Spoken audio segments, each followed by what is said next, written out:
नमस्कार दोस्तों, आप देख रहे हैं ज्ञानंतर, जहां हम प्राचीन विद्वानों की अद्भुत सीख और आज की समझ को एक साथ जोड़कर आपके सामने पेश करते हैं, ताकि आप हर बात को गहराई से समझ सकें और जीवन में लागू कर सकें।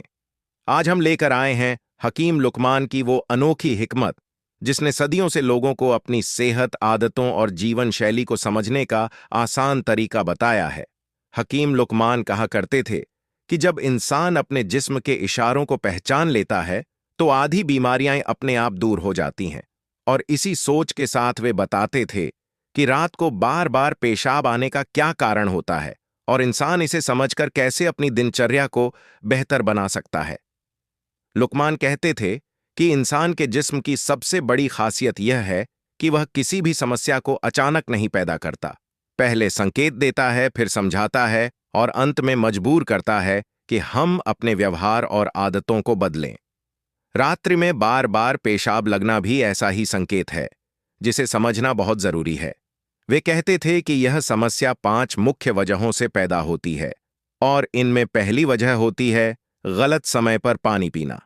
अगर कोई इंसान पूरे दिन कम पानी पीता रहे और रात के खाने के बाद अचानक बहुत ज्यादा पानी पी ले, तो उसका जिस्म उसी समय पानी को संतुलित करने में लग जाता है और नतीजतन रात भर बार बार पेशाब आता है।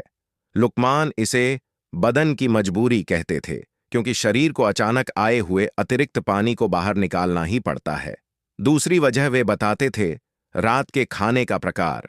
अगर इंसान रात में बहुत नमकीन खाना खा ले या ऐसा खाना ले ले जिसमें पानी की मात्रा बहुत ज्यादा हो, जैसे सूप, खिचड़ी, दही, रसदार सब्जियां, या सोने से ठीक पहले दूध, शरबत या जूस, तो शरीर स्वाभाविक रूप से ज्यादा यूरिन बनाएगा और यह रात को पेशाब बढ़ा देता है।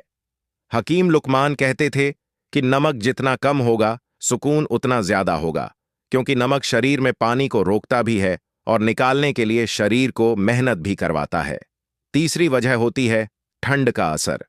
वे कहते थे कि जितना सर्द माहौल, उतनी ज्यादा पेशाब की शक्ल। ठंडी रातों में या एसी वाले कमरे में शरीर को गर्म रखने के लिए रक्त एक जगह जमा नहीं रहता, बल्कि पूरे शरीर में तेजी से घूमता है, और इस प्रक्रिया में किडनी अधिक सक्रिय हो जाती है, जिससे बार बार पेशाब का बनना बढ़ जाता है। यही कारण है कि सर्दियों में लोग ज्यादा पेशाब जाते हैं और गर्मियों में कम।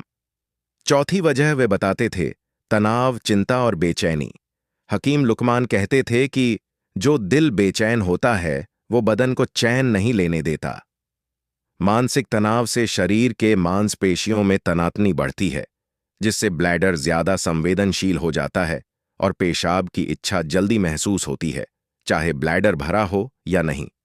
पांचवीं वजह होती है रात के समय चाय, कॉफी, कोल्ड ड्रिंक या ऊर्जा पेय लेना, जिनमें कैफीन या ऐसे तत्व होते हैं जो शरीर में पेशाब बनाने की प्रक्रिया को तेज कर देते हैं और ब्लैडर को रोकने नहीं देते। हकीम लुकमान हमेशा समझाते थे कि हर चीज का एक समय होता है और रात कैफीन का समय नहीं। ये चीजें शरीर को उत्तेजित करती हैं और नतीजा होता है रात में बार बार उठना। लेकिन इन सबके बीच हकीम लुकमान सबसे ज्यादा जोर देते थे जीवन शैली को सुधारने पर, किसी कठोर इलाज पर नहीं।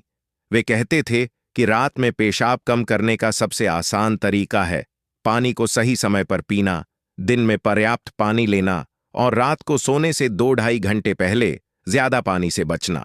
खाने में नमक को कम रखना, रात को हल्का भोजन लेना और सोने से पहले एक बार बाथरूम जाना। ये सब सामान्य आदतें हैं जो हर इंसान की नींद और सेहत को बेहतर बना देती हैं। वे मन की शांति पर भी जोर देते थे, क्योंकि बेचैन मन सबसे पहले शरीर को परेशान करता है। उनका मानना था कि हल्का टहलना, तनाव से दूरी, रात को मोबाइल कम इस्तेमाल करना और नींद की तैयारी करना इंसान की नींद को गहरी बनाता है और पेशाब की आवृत्ति को भी कम करता है।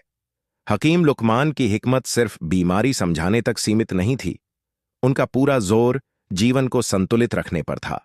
वे कहते थे कि जिस्म एक अमानत है, उसे समझदारी से चलाना सीख लो। आज की दुनिया में भी उनकी ये बातें उतनी ही सच्ची हैं जितनी सदियों पहले थीं। अगर इंसान अपने शरीर के छोटे छोटे संकेतों को पहचान ले, खाने पीने के वक्त को ठीक करे, नींद का ध्यान रखे और तनाव से दूरी बनाए तो ऐसी छोटी छोटी परेशानियां खुद ही खत्म होने लगती हैं। और सबसे जरूरी बात, वे हमेशा कहते थे कि अपनी आदतें अपने दुश्मन मत बनने दो, इन्हें अपने साथी बना लो। यही हकीम लुकमान की सबसे बड़ी सीख है, सीख ना सिर्फ समझने की बल्कि अपनाने की। दोस्तों, यह थी हकीम लुकमान की हिकमत पर आधारित आज की ज्ञानंतर की सीख। हम हमेशा कोशिश करते हैं कि आपके सामने वो बातें लाएं जो आपकी जिंदगी में असल बदलाव ला सकें, आपको समझदारी दे सकें और आपके सोचने का नजरिया बदल सकें। याद रखिए, ज्ञानंतर का मकसद सिर्फ जानकारी देना नहीं, बल्कि आपकी सोच को एक नया मोड़ देना है। जो सीखा उसे अपनाइए और जो अपनाया वह आपकी जिंदगी बदल देगा। यही था आज का ज्ञानंतर, ज्ञान जो अंदर बदल दे।